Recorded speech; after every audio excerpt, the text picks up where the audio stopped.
This live stream is going to be one that it's going to be an interactive live stream. So you guys will see me interacting with chat on this one a little more today than normal.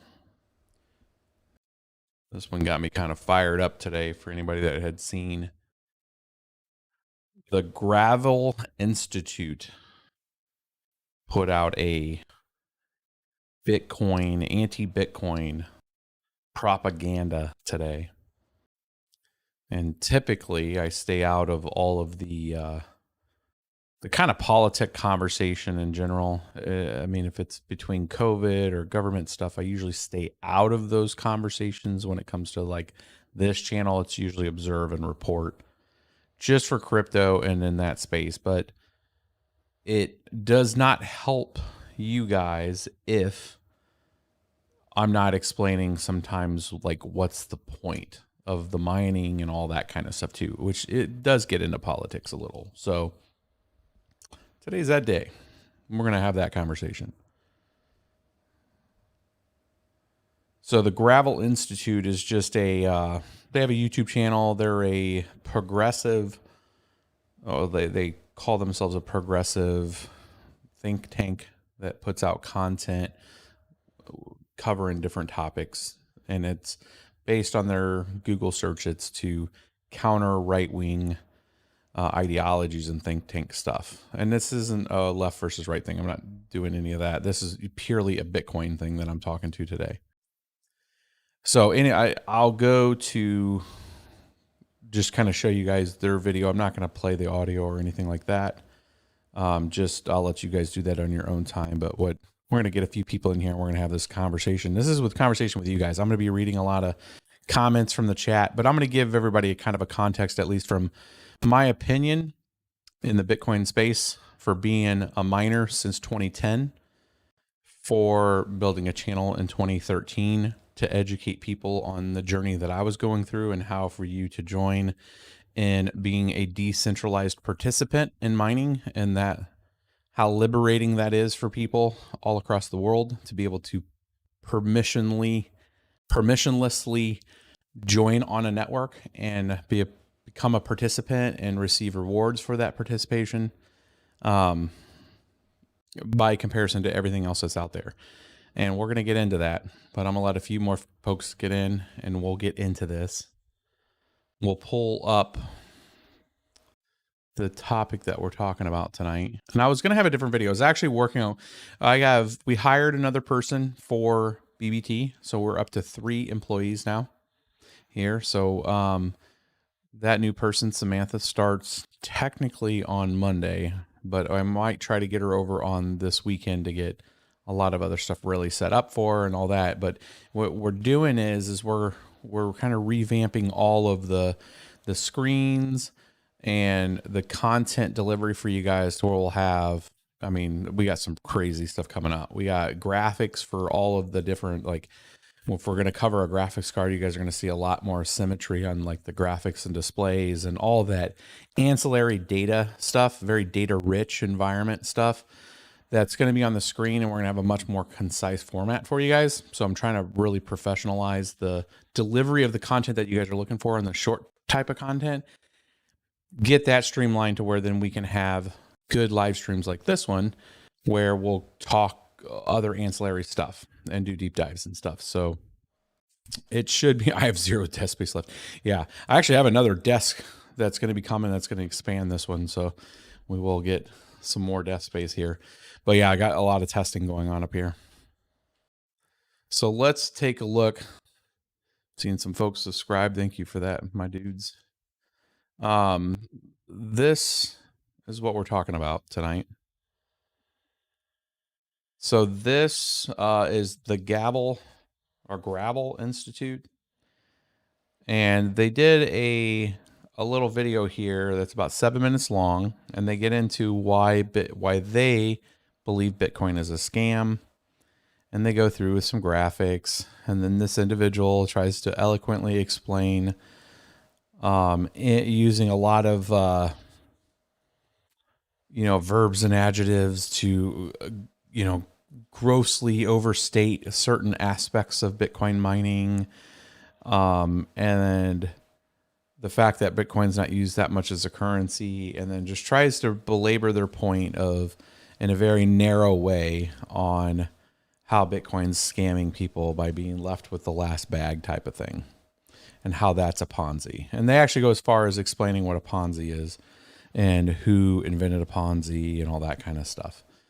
So I'll let you guys watch that video on your own accord, but I had made a statement to counter the very premise of where they were trying to launch this attack on. And I actually put it down in the comments section. Let me switch back to that, and we'll get into this. And this is a little more than just FUD. Typically, I just go like, whatever, bro, like FUD wise.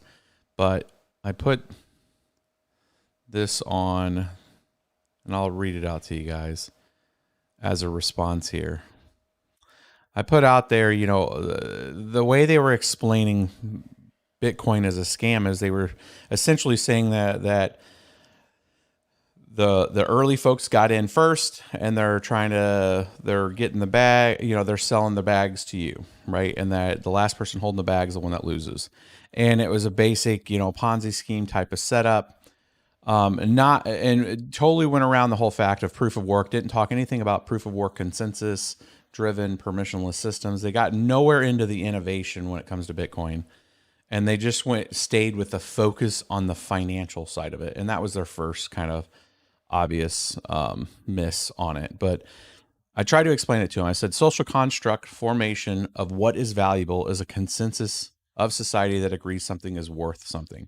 Right now, the US dollar is considered the standard, but there are some people that may not believe in that standard and choose not to use the US dollar for whatever reason, and they may use something else, right? It's still a social construct. The government sets that setting, and then people either work with it or not, essentially. So I mean, if you look at other countries where you have hyperinflation or any of that, where those governments have militaries, they have all of this other, you know, local power, they have gross domestic product, they sell their resources and goods, but then their currencies are devalued, right? Bottom line, it still comes back down to consensus of what's valuable. Bitcoin's representation of that is an energy spent through proof of work. So that proof of work, that labor, if you were to look at it like the machines doing the labor piece of that, encapsulates a transparent, immutable against a public ledger. So that fact that you can't go back and just change history of that ledger. It's an evolution of the current construct of money capital formation that's been an experiment running for 10 years. We all know that Bitcoin's been around since 2009, announced in 2008. And I do pay homage to the fact that it's not perfect. I mean, there's still a lot of interface issues to get the normal masses into crypto. We always struggle with the education part of it. That's part of the reason why I have a channel like this, to try to educate people around this space in general.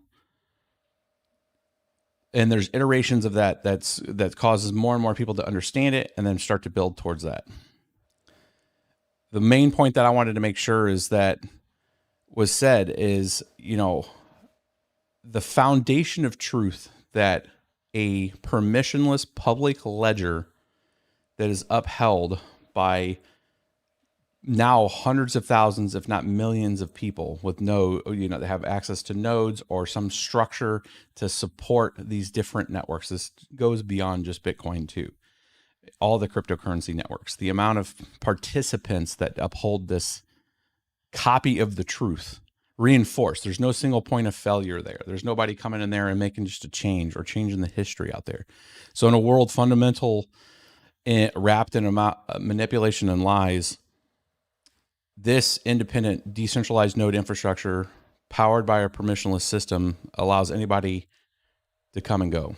And that, by the current design, to where you don't have to ask for permission. You literally can go download a piece of software.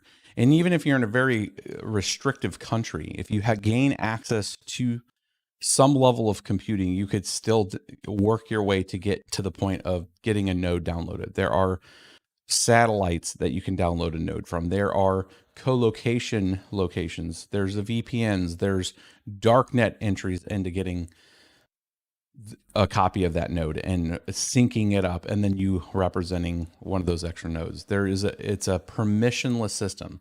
While there are gateways to get to some of that access to it, it's still permissionless the second you get access to it. And that structure is a lot different than any other structure out there. The next point that I made is it's in stark contrast to something like this particular channel, one that prides itself on division. Has Google, I had to look them up. I had to look at why were they taking such an angle on this without really researching the subject? Because I mean, it's something that somebody has like 300,000 subscribers, look like they're pretty well funded. They had a good video. Like, did they not have research people to understand really how Bitcoin worked, and why are they pitching it in the way they were? So I started to go out and look up, like, well, obviously the research department should have figured this out, but they explain themselves as a progressive think tank that aims to counteract American conservative think tanks. Bottom line, it's propaganda. And as I put it there, you're incentivized to counter the very foundation of something like Bitcoin because it disenfranchises your ideology of that tribal approach of thinking and decision making there. And then I had to throw the little pun there at the end, guys. I had to say, no doubt somebody in that circle that was part of this video, no doubt, even if it was one of the people that were researching, somebody out there has some degree of separation of somebody that bought Bitcoin and holds Bitcoin. So I had to throw that out there. Now let's decouple some of this. So some of this was not me trying to go tongue in cheek with them. It was literally peeling back the basic fundamentals of what we're looking at here from crypto, and the fact that you guys and anybody can participate on a network. Now we can all agree to disagree on certain points of the validity of a particular project. If we're talking about something that's not Bitcoin, but if we look at the foundation of what the principles of being able to interact with something that is permissionless, that has no single point of failure, that has global reach, and is agnostic to governments, and the information sources, the separation of the nodal structure of it, so the data itself, and the consensus piece being the support of the security of that, meaning the ability to write those updates and process those transactions being wrapped in a consensus driven system. And to do that consensus, it's incentivized to uphold that because that's the token. Those tokens happen to be worth money. That is when you're putting your head around it, of like what's really mechanically going on. Data exchange, cloning of that data, validation of that data through a process that's incentivized, built into it, right? So when I try to explain, crypto in general to people that don't understand it, I never immediately lead with the monetary side of it. I always start all my conversations with, here is the basic premise of sharing information and how sharing information typically works from a centralized standpoint. Here's what a federated standpoint with, where you have agreements between people, but you still have, and they may both have a copy of a database and they both have inputs to it. And then you have a decentralization of that whole concept, to where now you have permissionless engagement of that, where I'm going to download some base code and then I'm going to sync my node against a whole bunch of other nodes that are in succinctness, to where they all will start feeding me bits of that data and all come up to where I'm up to their level of understanding where that is at, where the current height of that information stack is at. Again, so far I haven't talked anything about monetary. So now you have this source of quote unquote truth. You have this history. And to uphold that history and to make sure everybody has a way to add more to it, there's an incentive structure built onto it for people to incentivize to run this piece of software that will run a computational algorithm. And the whole point of the computational algorithm is for a couple points. It's one, to ensure there's effectively like I would call it kind of arms race of participants, right? The more people that are on it, the more secure that it is.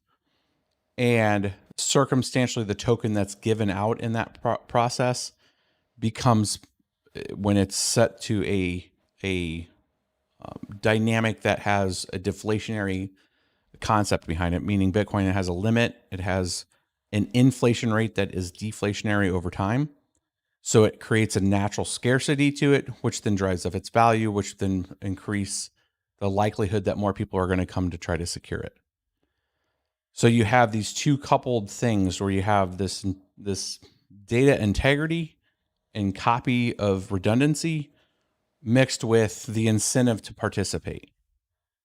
And that incentive then feeds off the basis of some obviously speculation. People play the more linear game, which is where this hit piece came from, of just looking at that one vertical on this whole aspect of crypto, of like, well, people are just going to speculate this particular token. And so I look at something like this kind of response, and I look at it like you guys looked at like one component of this. You did no research on the premise of separation of data. You did no research of understanding the global nature and the equalizing factor of the information truth that brings.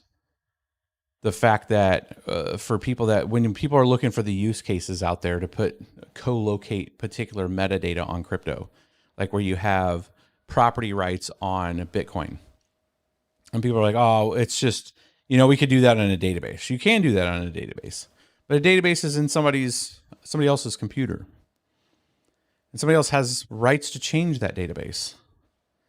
Somebody has rights to a government can come in and do that. If it's in a country that doesn't have a good legislative process, to find out a legislative and a judicial process to adjudicate an argument, right?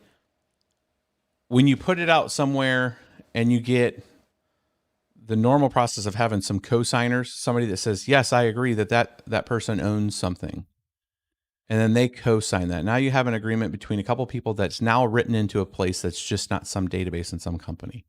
There are proper use cases to co-locate information on cryptocurrency blockchains. The cryptocurrency side is just the incentive to secure the network.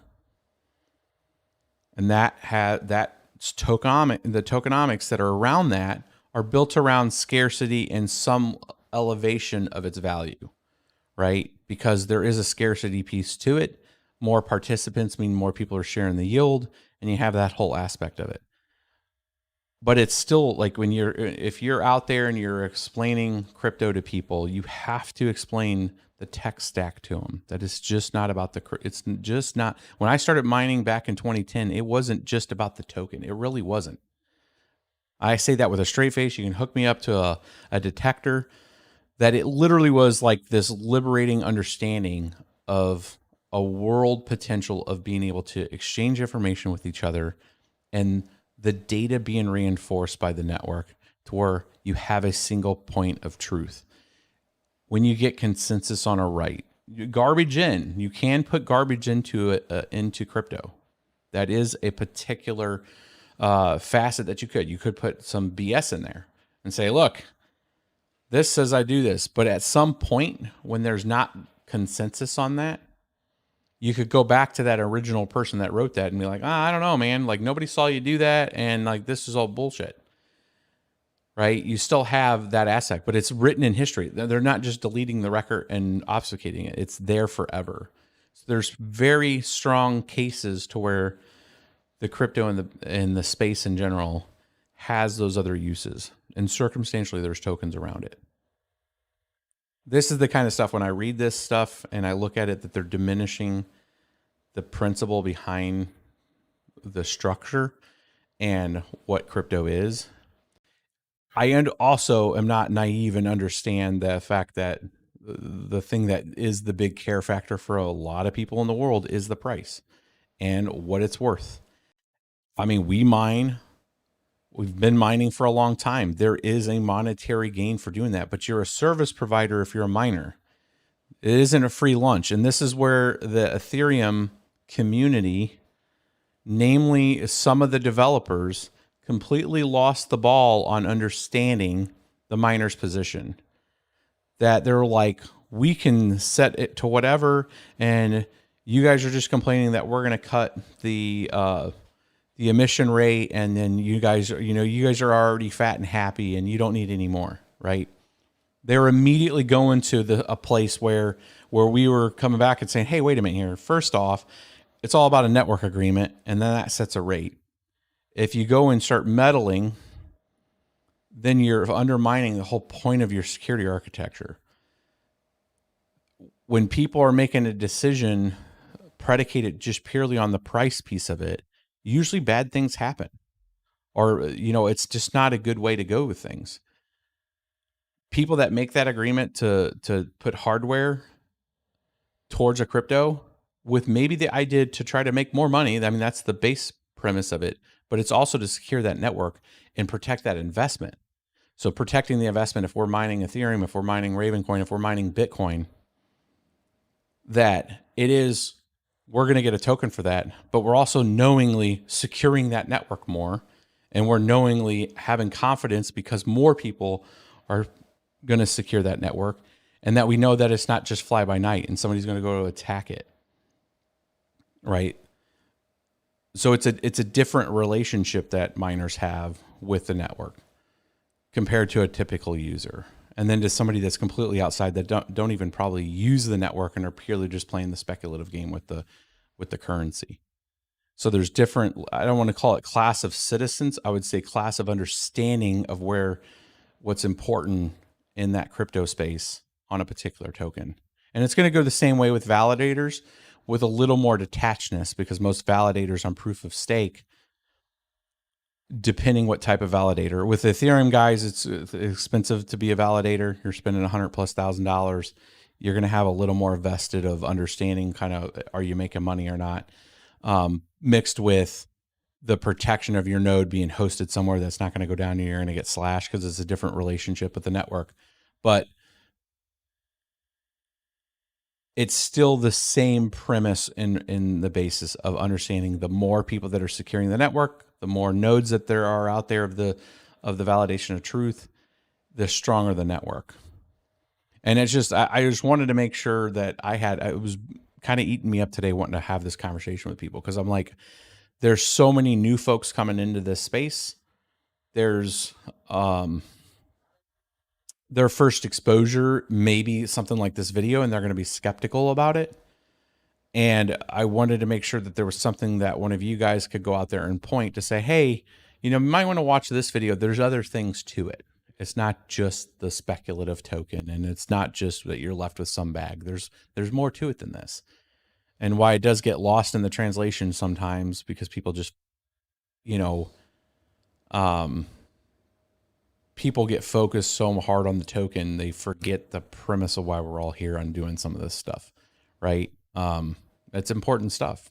I mean, it can completely change the fabric of the way certain things are done, certain information is done, and it does it in an organic way. When transparency is shined on something in such a way, it naturally changes behavior. If you know that something's wrong, or that something's going to be seen and other folks can take judgment on that, you naturally, as a human, have a behavior change. And that's why a lot of the potentials of these smart contracts and some of these networks that are coming out there, enhancements to Bitcoin, provide that base foundation to get to a place where we start having a lot more transparency. We have a lot more adjudication of what all of us agree is like the social consensus on particular issues, and seeing that kind of behavior played out and seeing some of that information being played out versus to the counterpoint of that view of, you're taking a word of somebody without having any depth of field of how much they're exposing you to the entire truth of something. So it's like, if I was going into that conversation in the most simplest form, they call it like applying something on the simplest theory. It's like there's 4 chapters to a book and all they covered is chapter 1. And they're trying to make you have an opinion on that because they only covered one aspect of it. And I'm coming here going, bros, there's 4 chapters to that book. And by the way, it gets real good. And they're really kind of crap. They're reading a book by its cover because all they hear is price. And you know that I don't know. I think sometimes people need to step up and have that conversation. And I don't do it enough. I tend to stay away from these type of discussions. Just because I like the pureness of observe and report. It's a lot more methodical. It's like I plug that GPU in, I do something, I record the results, I do another thing to it, I record the results, and then you guys have at least a baseline to work from, and then you come back to me. I take a lot of stuff from you guys too, of like, hey man, I was playing with those settings and here's what I was able to get. And then I'll tweet you out or whatever, like, bros, like what? Like, check this out. Like so-and-so did this. And that's a collaborative, you know, nature of doing things. And I like that, the simplicity of that approach with you guys. But yeah, sometimes you need this. Nick, nice, my dude. Love the work. You put it into the community to help the community for sure, man. I live and love this stuff, man. I made this. I probably should have done a long time ago and spent more time with it and built out BBT. And now that we have 3 people now, I've just hired the 3rd person. We're going to grow this out. I mean, I'm making a pretty significant investment into this. Over the years, I've invested in the hardware and the lighting and the cameras and all that kind of stuff to give you guys very crisp and clear content. But now I'm investing in people to help coordinate the information to where we can get a lot more content and more high, data rich content out to you guys. And of course, for free. I mean, I'm not paywalling any of this kind of stuff. This is to get the information out, to help educate, expand the content, and inspire other people, man. There's a lot of other people that have made YouTube channels that send me messages that say, hey man, like I was not going to do this and I see you out there and I decided to do it. And I mean, hell, half those channels, half the new crypto channels have done spectacularly well. I mean, they're pushing over 100,000 subscribers to 150,000 subscribers, people that watch them every day and love their content. And I watch their content too. I'm subscribed to all the channels out there that are making content around this space. You know, we all learn off of each other. It's amazing. Nice. Got another, was that Ruger? I think I'm saying your name right, man. It's in like an aqua color on my screen, so I can't really see it. Let's take some questions and stuff, man. We got 146 people in. I kind of did my little rant piece. I was going to have a different video for you guys. We've been working on the graphics for the RTX 3090 here. I was going to go through kind of a recap episode with you guys, but I had to take a break and do a live stream with you guys. It's been a few days.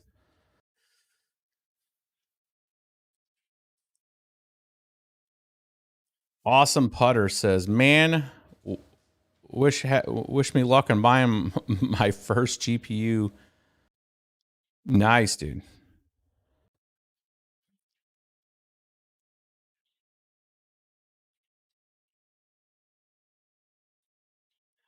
Now, there's a few channels out there that have went more kind of around the tokenomics piece of it. I mean, when you guys asked me about looking into different tokens, and we are expanding. That's one thing with the help is I can get help from the research standpoint to kind of set things up of where to go look for certain things when it comes to like Solana. And I mean, I can go to the Reddit and a few other sources, but we're getting a couple nice deep dives on some of the larger platform networks.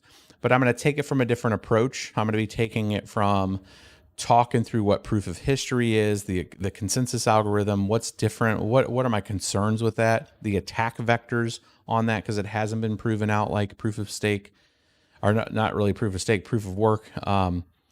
It is a proof of stake, a delegated proof of stake consensus algorithm basis, where you have slashing and all that.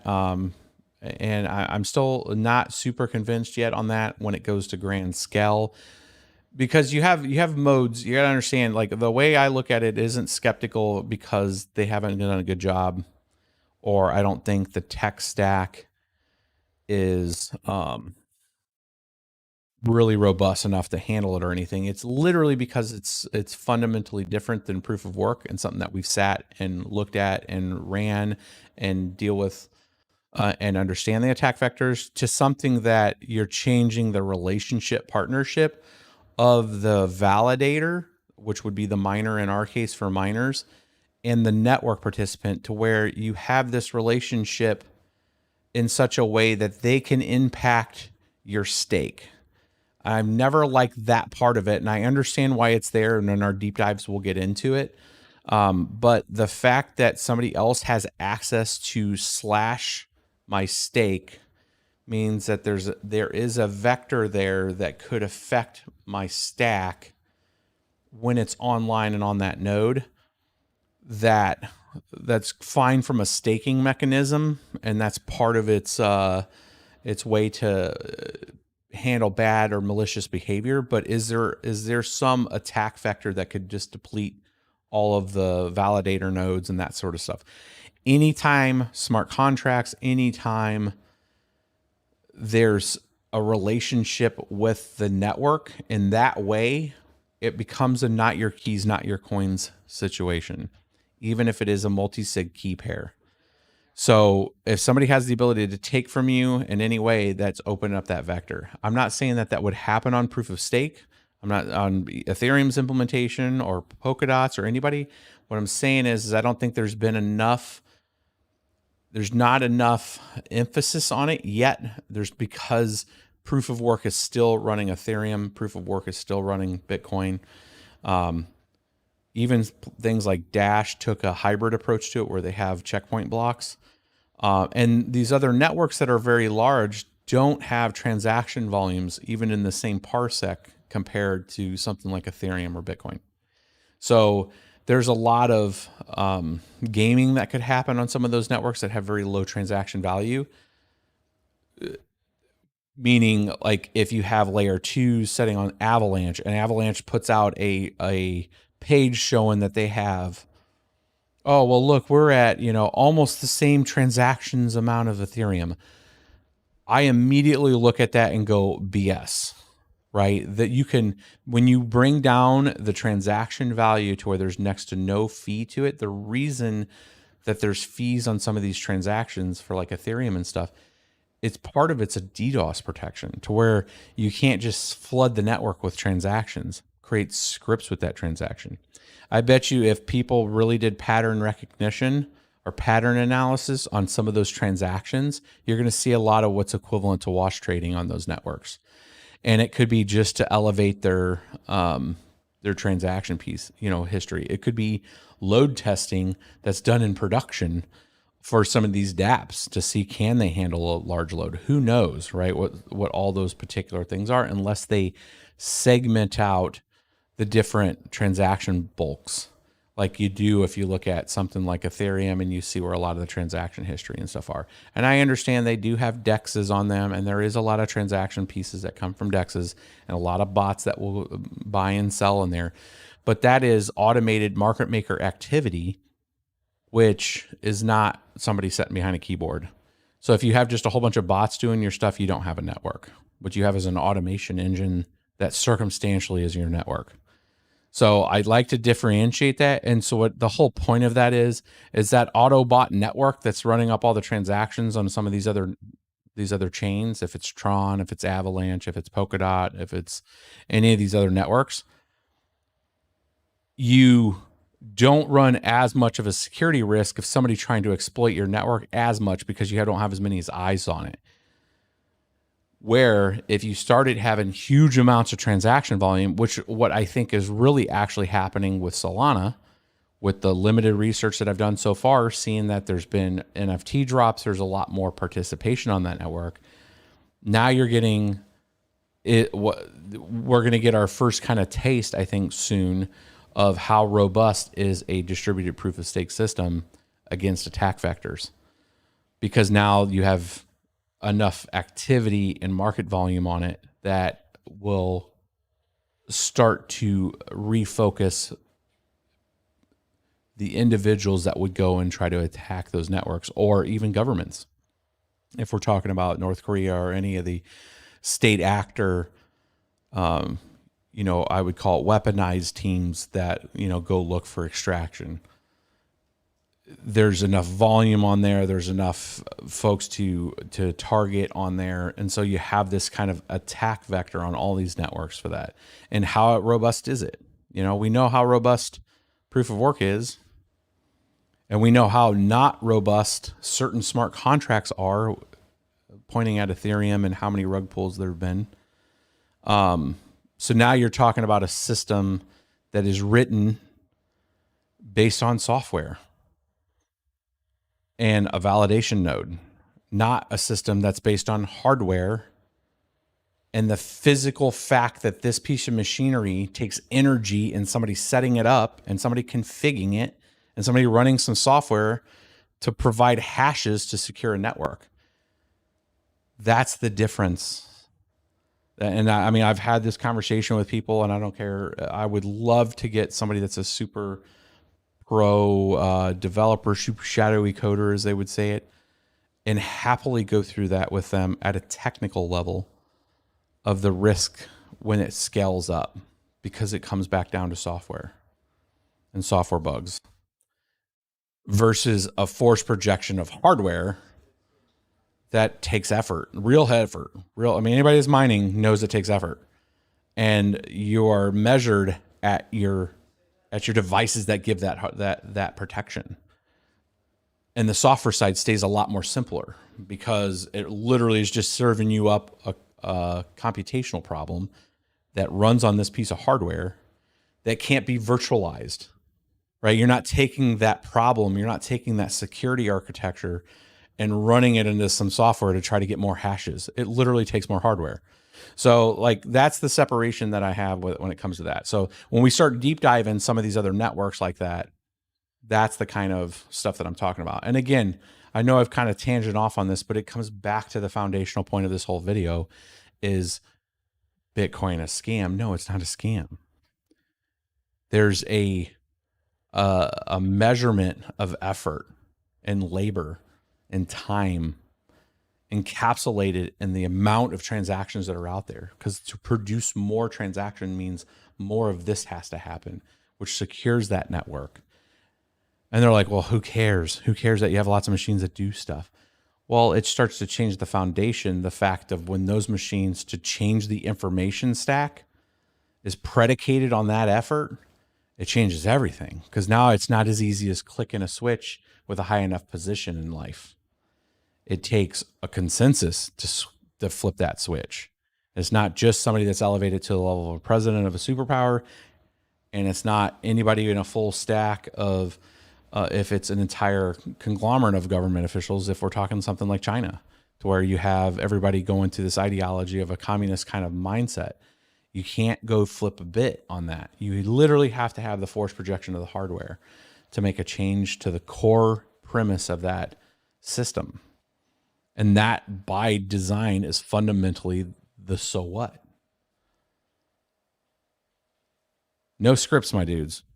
This is no scripts. This is always, when you guys get me, I'm not a script reader. I'm not reading a script. There's no scripts here.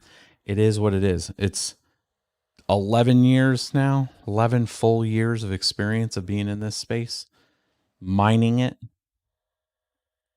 educating and helping you guys get to it and understanding it and going over it and over it and over it and drilling it. Jace is ADA. Well, we'll research him. Again, that's another one that uses a proof of stake.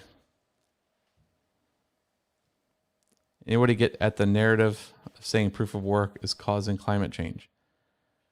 It's I'm not a climate change denier. I think climate does change based on impacts that we humans do. My only recollection, my only hold back of that whole entire push and narrative is that we can't take it wholesale that it's just humans doing it. There are things in this world that we do not understand fully, from solar winds to just cosmos in general, of things that could be also influencing it. So while we could have an impact because it's measurable, we can measure what our output is, right? That's one of the interesting and cool things of being human and understanding analytics and being able to capture stuff. In the most purest form would be to capture at whatever we have a consensus and agreement that something is outputting a certain thing, and then we snap that into a data source that can't be changed. Or if it is changed, it's just an appended change, so we understand what the net change of the change was, to where you make a statement. So part of the issues with climate change and any of those other kind of metrics, and then the tie back to something like Bitcoin, is that they're measuring the complete output and making assumptions on certain data points. So when you look at any one of those negative reports, you're going to see a far less amount of renewable energies used. But then if you look at a pro-Bitcoin report, you'll see Bitcoin farms that come out and say, here is what we're using. Here's our energy mix. Where's the discrepancy, right? So you have a confliction of reporting. So there's your first issue. And then when you look at the premise of crypto by design races to the cheapest price. The cheapest price over time is renewable. It's something that you don't have to extract and process. It is literally something with regards to like coal or oil or shell or any of that. If you can build devices, if it's windmills, if it's,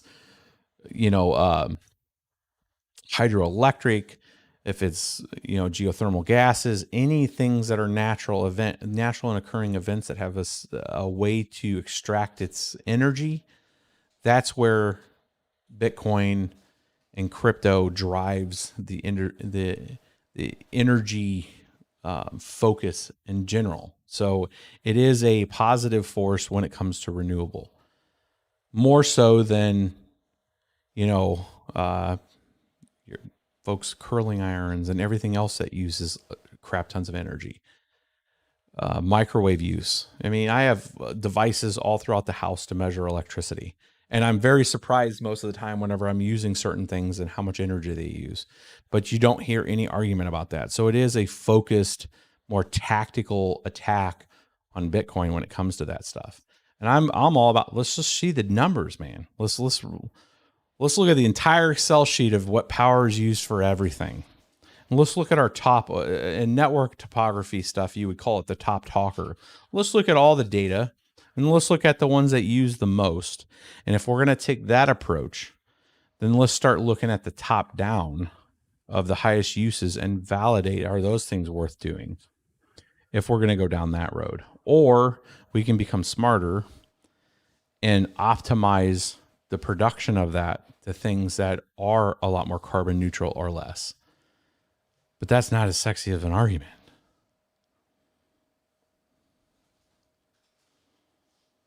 Yeah. Kyle Rogers says, you don't hear how much energy washers and dryers make. I mean, and I'm not taking it like a hard stance on any of that. It's just like, let's look at the data, my dudes. That's a first step. Like, what are we talking about? It's that whole chapter book stuff that I was just talking about. If we're going to talk about energy, then let's go through the chapters, not just go to the chapter 24 in the book and go, well, this is about Bitcoin. And look how terrible Bitcoin is right now because of energy use. And then I flip back 3 or 4 chapters to the left and be like, well, wait a minute here. Why are incandescent bulbs still a thing when we know LEDs existed for, since the 70s? Like, there's a whole range of ways to attack it. Let's look at the stack. It's not that complicated. We have pretty decent computer architectures now to start giving us some probabilities and data analysis here.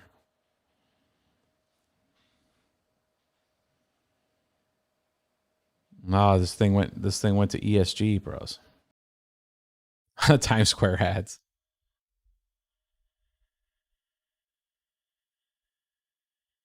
We're at 45 minutes. We'll go for no more than 15 more minutes. You guys got any more questions? Let's go through this. I'm trying to make this like a decent live stream today. This was me just venting a little.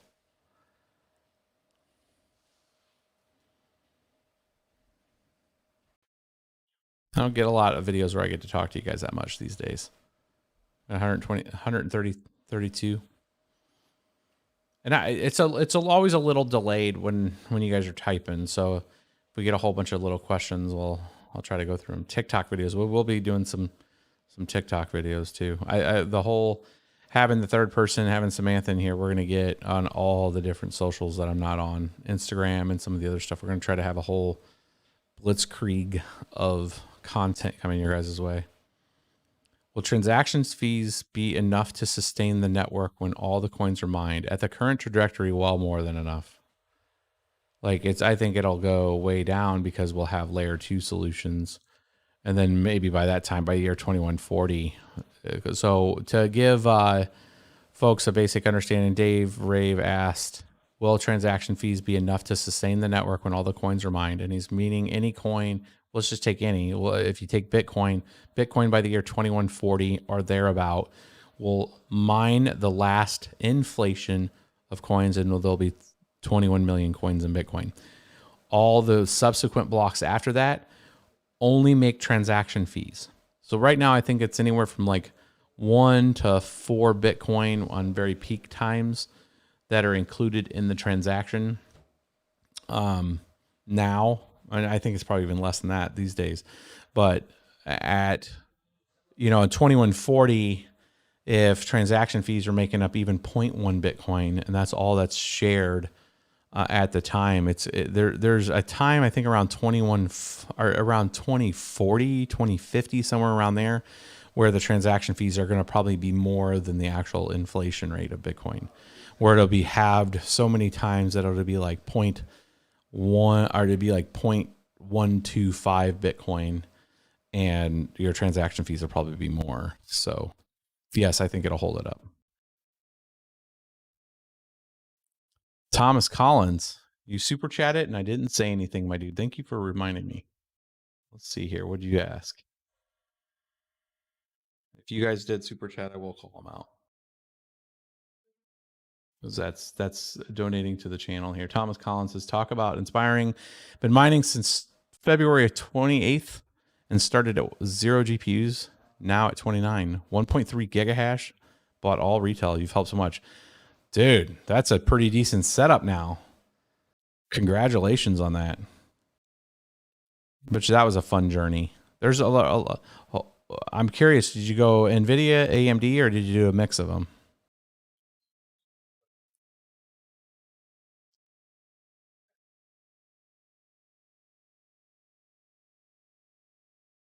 Let's see here. Would you invest in new ASICs or GPU mining rigs?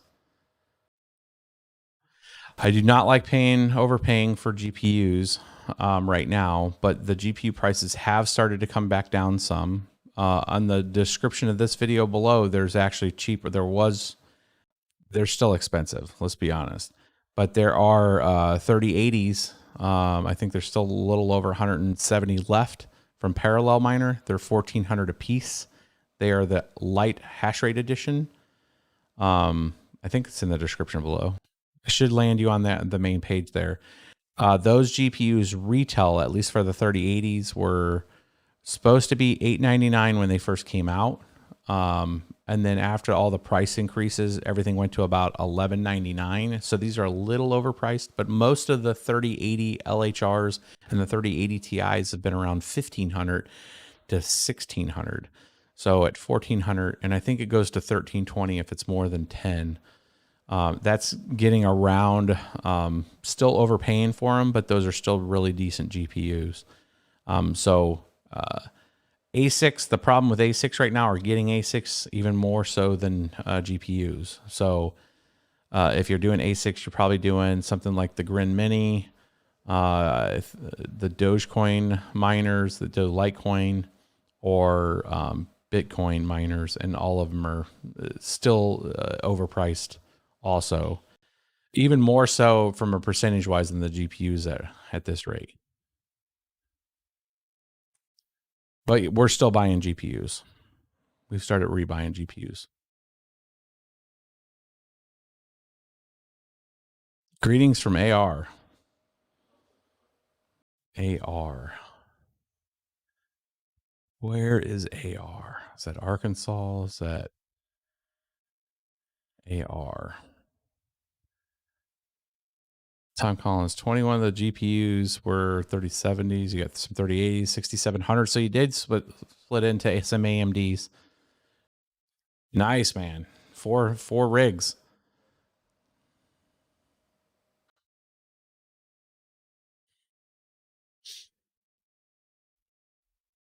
Yeah, ASICs right now are up about 35 to 40% right now in price. I mean, so to give you an idea, the S19s are confusing because there's so many variations of them. But if you look at the variations, you have a range, and this has to do with the chips that are in there. They're a little different. Some of them are, I think, the older non 5 nanometer architecture, and some are the 5 nanometer architecture. I think that's the S19Js. But you will see a range of power usage from 3,500 down to 3,050 watts.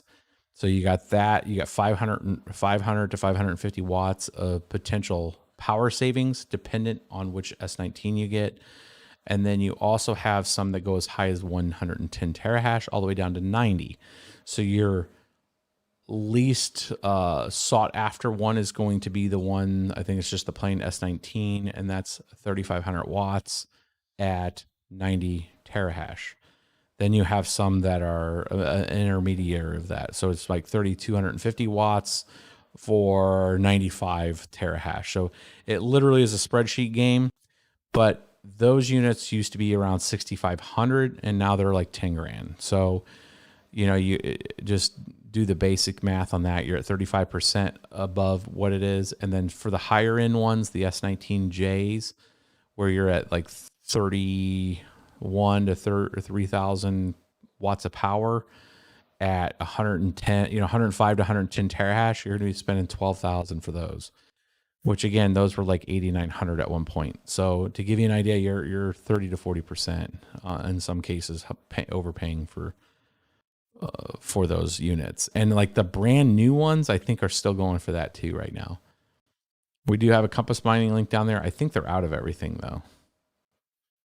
They may have the Compass Minis, but they're mini bundles, but those things were not shipping until January of next year. And that's a fully hosted solution. So if you don't have room to put stuff in.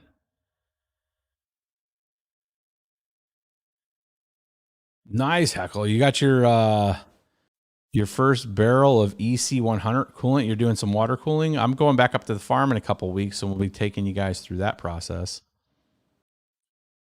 The continuation of that process, I should say. So we got the power getting installed right now for the dry cooler and the pumps. Sean Hill, you don't get notified? Yeah, dudes, I'm like, if you guys look at my my view rates and my a lot of my videos, I think I'm shadow banned. A lot of people say they don't get notified whenever I go live and stuff anymore, and they don't get notified on any of the new videos. I'm definitely, all my views and all of my subscribers, all you guys are organic. I've never paid for any kind of promotion stuff. I take that back. I did have a free $100 Google ad campaign when Google had did an $100 free ad campaign. And I did that for, I think it only lasted for like 3 days or something. And it was just on the first video that when you come to my channel, just to give people exposure to crypto. But it was only $100. That's all I spent.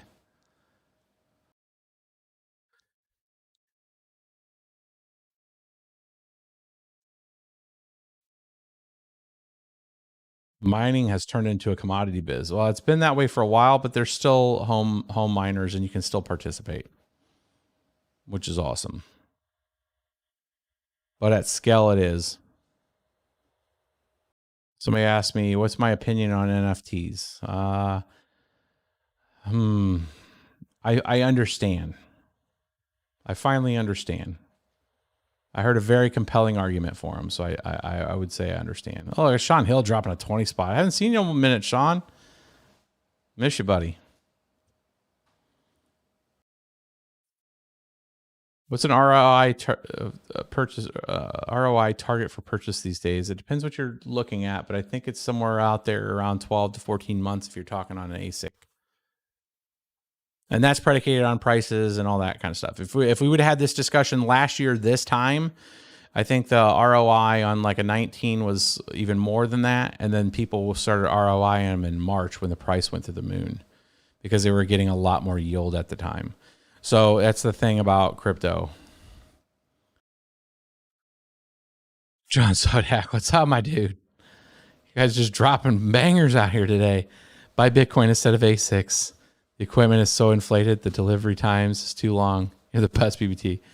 That's some wisdom talking right there. John would know. John's a good guy. He ran a really good conference. Can't wait for the next one, John. We were out there in the Ozarks. It's a very good conference. The Miners Summit, Ozarks. Ready to do it again. It was real chill. There was just, didn't have like hundreds and hundreds of people. We were able to get some really good conversations out there.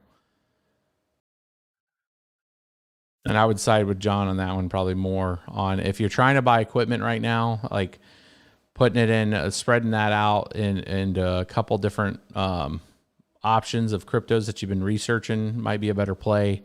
Let prices come down. Capitulation time. So if we have a strong pullback in crypto in general, which I know, everybody's very super bullish right now, the trends and all that stuff, but we're about midway through a halving cycle, and that sometimes pulls into a bear market. If it pulls back into a bear market and you start to have a lot of capitulation on people that paid overpriced stuff, they were not long haul, you'll end up finding some good deals. I remember people were giving away L3 pluses and now they're worth a lot more than free. Same thing with S9s. S9s just don't go away. They just go to other countries that have a lot better subsidized power.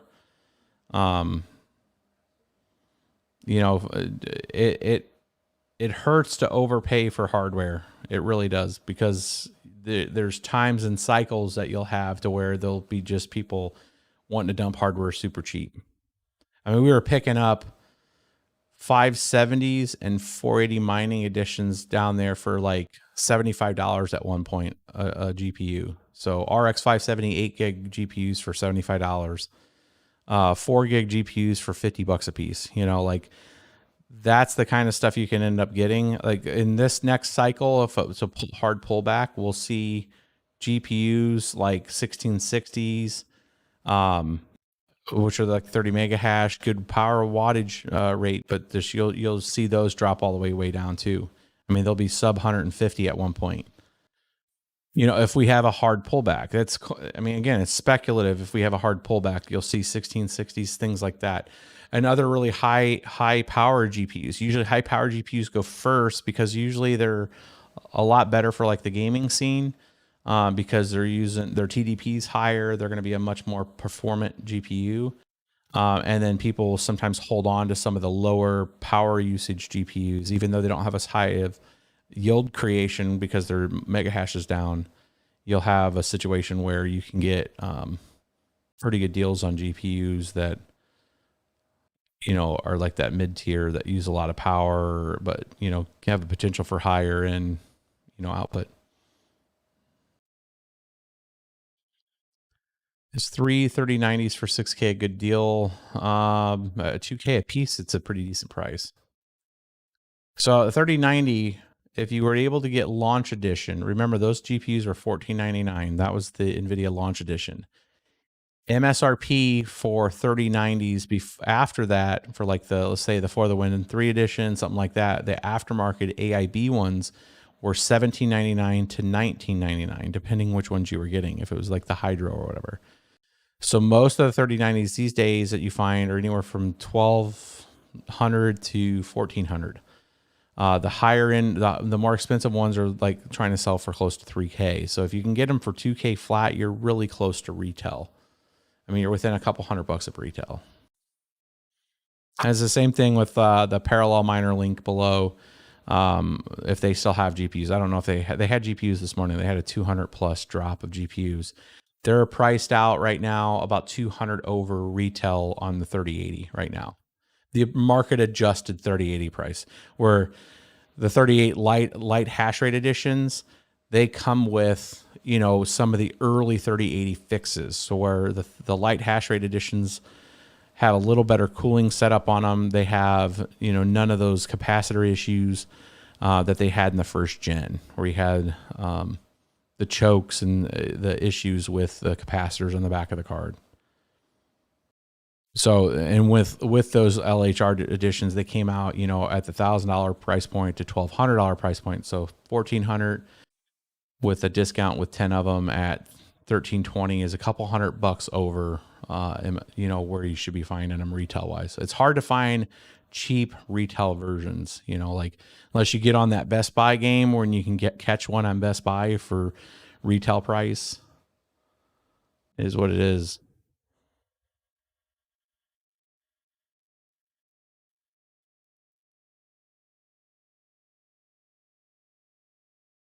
All right, my dudes, we're just over 1 hour. I think we've had a pretty good stream. Some really good questions. You guys were awesome. You know, on the donos, that'll help with that new, the new hire. So the third person starts next week. We'll do an introduction. You guys have seen BBT Ray. You've seen BBT Vanessa. If you went back, she's got a couple more episodes that she's working on when it comes to NFTs. She's focusing on a lot of the NFTs. We're going to get Z.Run on here. They've agreed to come on, and we're going to do a Zoom session with them. So if you guys have been following Z.Run, which is like the horse, they do like the horse breeding and bedding NFT site. I actually have a horse. It's horrible. It's won no races. It's terrible. But like, just to understand their process, the NFT process, the minting side, the breeding side, that kind of thing. It's an interesting application. It's wrapped Ethereum on the Polygon network side.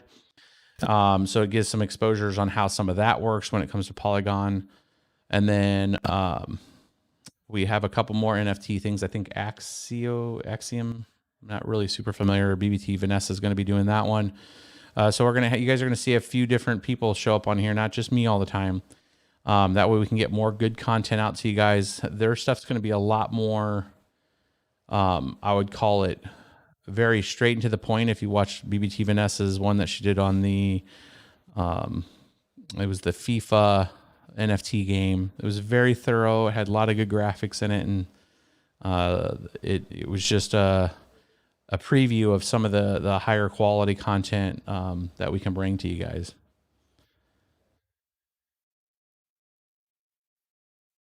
All right, my dudes. Hopefully it was a good stream. And for the folks that caught it late, you guys will be able to go back to it. I'm going to try to work on some timestamps. That way you guys can skip around and get to some of the points. And then I will catch you guys later this weekend.